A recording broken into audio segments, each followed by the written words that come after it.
Hello everyone, welcome to our channel team teaching. आज है day 2 हमारे करंट अफेयर्स सीरीज़ का, जहां हम देखने वाले हैं 15 न्यू क्वेश्चन जो हमारे आने वाले एग्जाम्स के लिए काफ़ी इंपॉर्टेंट है और एग्ज़ाम ओरिएंटेड क्वेश्चन होने वाले हैं। वो सब ये सारे जो क्वेश्चन होने वाले हैं वो to the point for exam होने वाले हैं और इन सारे क्वेश्चंस को हमने डिफरेंट सोर्सेज से कलेक्ट करके अपने इस प्लेटफॉर्म पे रखा है ताकि आपको और कहीं ना जाने की ज़रूरत पड़े और आपको सारे टाइप्स के क्वेश्चन यहीं मिल जाएं। तो चलिए आज का हम डे 2 अपना स्टार्ट करते हैं। आज के वीडियो का हमारा पहला क्वेश्चन है, हाल ही में प्रेस ट्रस्ट ऑफ इंडिया के अध्यक्ष के रूप में किसे नियुक्त किया गया है? ऑप्शन है सी के रंगनाथन, सुरेश रेड्डी, अवीक सरकार, मनोज भारती। तो इस क्वेश्चन का सही आंसर है सी, अवीक सरकार। हमारा अगला क्वेश्चन है, डेब्यूट टेस्ट मैच की दोनों पारियों में अर्धशतक लगाने वाली पहली भारतीय महिला कौन है? ऑप्शन है मिताली राज, झूलन गोस्वामी, स्मृति मंधाना, शिफाली वर्मा। तो इस क्वेश्चन का सही आंसर है D, Shifali Verma. Exam point of view से हमें एक फैक्ट ध्यान में रखने की ज़रूरत है कि शिफाली वर्मा ने इंग्लैंड के खिलाफ ये कारनामा करके दिखाया है जहां उन्होंने अपने दोनों पारियों में अर्धशतक लगाया है और ऐसा करने वाली वो पहली भारतीय महिला खिलाड़ी बन गई हैं। हमारा अगला क्वेश्चन है, हाल ही में जैव ईंटों से बनी हुई भारत की पहली इमारत का उद्घाटन कहाँ किया गया है? ऑप्शन है IIT Mumbai, IIT Kharagpur, IIT Madras, IIT Hyderabad. तो इस क्वेश्चन का सही आंसर है डी, आईआईटी हैदराबाद। हमारा अगला क्वेश्चन है, टोक्यो ओलंपिक के लिए मोहित चौहान द्वारा गाए गए किस गीत को भारतीय दल के लिए आधिकारिक ओलंपिक थीम गीत के रूप में लॉन्च किया गया है? ऑप्शन है सबसे आगे भारत, इरादे फौलादी हैं, जीत तेरा सामने है और लक्ष्य तेरा सामने है। तो इस क्वेश्चन का सही आंसर है डी, लक्ष्य तेरा सामने है। टोक्यो ओलंपिक 2020 से रिलेटेड हमें कुछ इंपॉर्टेंट फैक्ट्स को ध्यान में रखने की ज़रूरत है। जैसे ये जो टोक्यो ओलंपिक था वो 32वां ओलंपिक था और इस ओलंपिक का जो मैस्कॉट था वो था मिराई तोवा। अब इस ओलंपिक में मेडल टैली की अगर हम बात कर लें तो फर्स्ट पोजीशन पे है यूएस, सेकंड पोजीशन पे है चाइना और थर्ड पोजीशन पे है जापान। अपने भारत को इसमें 48th प्लेस मिला है और उनके अगर मेडल टैली का बात करें तो एक गोल्ड, 2 सिल्वर और 4 ब्रॉन्ज मिलाकर टोटल 7 मेडल हमने जीते हैं। हमारा अगला क्वेश्चन है, आईएमडी द्वारा जारी विश्व प्रतिस्पर्धा सूचकांक 2021 में भारत का स्थान क्या रहा है? ऑप्शन है 40, 42, 43 या 45। तो इस क्वेश्चन का सही आंसर है सी, 43। इस प्रतिस्पर्धा सूचकांक में जहां भारत का स्थान 43 रहा है वहीं पहले पोजीशन पे है स्विट्जरलैंड। आईएमडी से रिलेटेड हमें दो तीन फैक्ट को ध्यान में रखने की ज़रूरत है। जैसे इसका इस्टेब्लिशमेंट ईयर है 1875 और उसका हेडक्वार्टर उस टाइम में कलकत्ता था, लेकिन 1944 में इसका जो हेडक्वार्टर है उसे दिल्ली ट्रांसफ़र कर दिया गया। तो अब जो हेडक्वार्टर अगर हम आईएमडी का बोल लेते हैं तो वो अभी दिल्ली में प्रेजेंट है। हमारा अगला क्वेश्चन है, हाल ही में किस व्यक्ति को केंद्रीय सतर्कता आयुक्त के रूप में नियुक्त किया गया है? ऑप्शन है अशोक मेहता, अनिल भारद्वाज, तफरीफ आलम या सुरेश एन पटेल। तो इस क्वेश्चन का सही आंसर है डी, सुरेश एन पटेल। हमारा अगला क्वेश्चन है, हाल ही में किस राज्य सरकार ने राज्य की सभी भर्तियों के लिए साक्षात्कार की प्रक्रिया को समाप्त करने का निर्णय लिया है? ऑप्शन है उत्तर प्रदेश, कर्नाटक, राजस्थान, आंध्र प्रदेश। तो इस क्वेश्चन का सही आंसर है डी, आंध्र प्रदेश।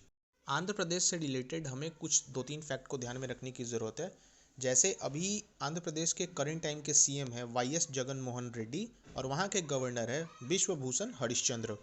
आंध्र प्रदेश में एक फेमस नेशनल पार्क भी है जो है पापी कोंडा नेशनल पार्क। हमारा अगला क्वेश्चन है, भारतीय वायुसेना में शामिल होने वाली जम्मू कश्मीर की पहली महिला फाइटर पायलट कौन बनी है? ऑप्शन है अस्मा अफसरुद्दीन, माविया सूदन, फरहत हाशमी या मारिया उल्फाह। तो इस क्वेश्चन का सही आंसर है बी, माविया सूदन। जम्मू कश्मीर से रिलेटेड हमें दो तीन फैक्ट को ध्यान में रखने की ज़रूरत है। जैसे वहाँ के अभी करंट टाइम के लेफ्टिनेंट गवर्नर है मनोज सिन्हा, और वहाँ पे 2-3 फेमस नेशनल पार्क भी है, जैसे Salim Ali national park, Dachigam national park और किश्तवाड़ नेशनल पार्क। और ये जो दाचिगम नेशनल पार्क है वो हंगुल के लिए फेमस है। तो एग्जाम में ऐसे अगर क्वेश्चन आ जाए कि हंगुल के लिए कौन सा नेशनल पार्क फेमस है, तो दाचिगम इज द राइट आंसर। हमारा अगला क्वेश्चन है, हाल ही में किसके द्वारा fast and secure transmission of electronics record प्रणाली की शुरुआत की गई है? ऑप्शन है इलेक्ट्रॉनिक्स एवं सूचना प्रौद्योगिकी मंत्रालय, सूचना एवं प्रसारण मंत्रालय, सर्वोच्च न्यायालय या वित्त मंत्रालय। तो इस क्वेश्चन का सही आंसर है सी, सर्वोच्च न्यायालय। ये जो फास्टर प्रणाली सुप्रीम कोर्ट के द्वारा स्टार्ट किया गया है वो काफ़ी यूज़फुल है हमारे आज के टाइम में। जैसे अगर कोई भी कॉपीज़ या कोई भी हमें रिपोर्ट अगर कोर्ट से प्रिजन में भेजना होता था तो उसमें काफ़ी टाइम निकल जाता था, और जिससे कि जो भी कोर्ट का प्रोसीजर होता था वो काफ़ी लेट होता था।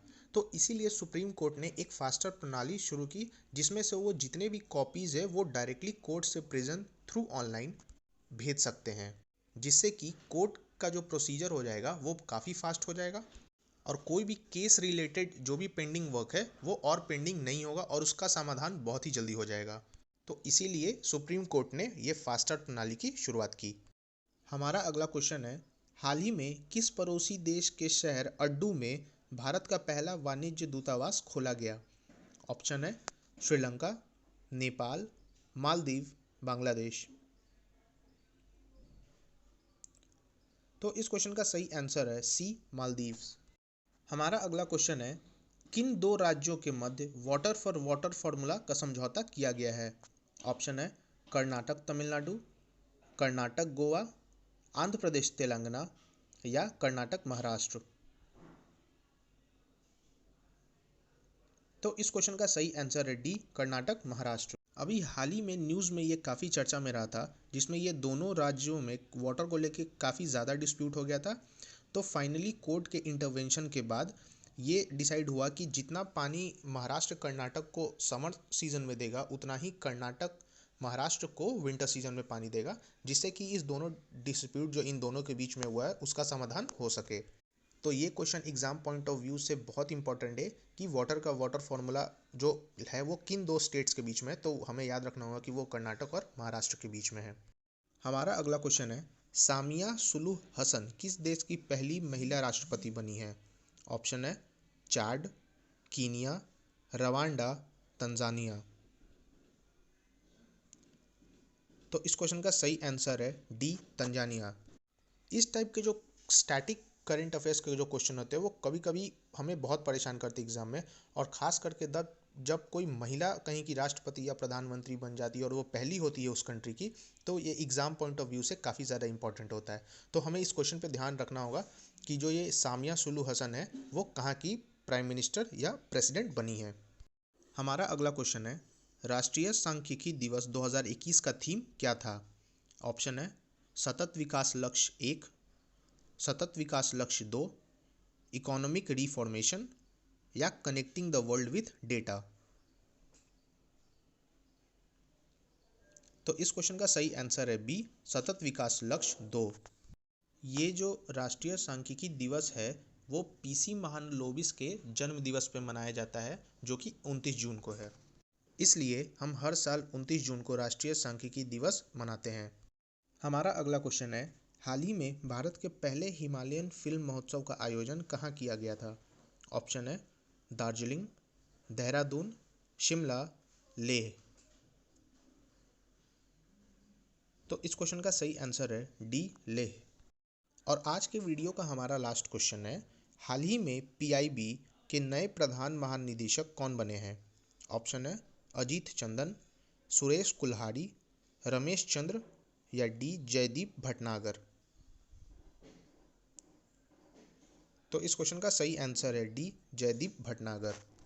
सो थैंक यू एवरीवन। आज हम इन्हीं 15 क्वेश्चन के साथ इस वीडियो का एंड करते हैं, और इन 15 क्वेश्चन को हम जितने से जितने बार हो सके हम उसे रिवाइज करना चाहिए, ताकि हमारे एग्ज़ाम में जब भी ये क्वेश्चन आए या इनमें से कोई भी क्वेश्चन आए तो हम उस समय फंबल ना करें और ऐसी उसे भूलने की स्थिति में ना रहें। क्योंकि जितना से जितना हो सके हम अगर क्वेश्चन को रिवाइज करते हैं तो वो हमारे लिए प्लस पॉइंट बन जाता है एग्ज़ाम सेंटर में। सो लास्टली आपसे मैं यही कहना चाहता हूँ कि अगर आपको ये वीडियो पसंद आए और अगर आपको ये करंट अफेयर्स यूज़फुल लगता है तो प्लीज़ आप इस चैनल को लाइक एंड सब्सक्राइब ज़रूर करें और अपने फ्रेंड्स ग्रुप में इसे शेयर ज़रूर करें, ताकि हम आपको रेगुलर अपडेट्स देते रहे और वो आपको तुरंत मिलता रहे। सो thank you everyone and have a nice day.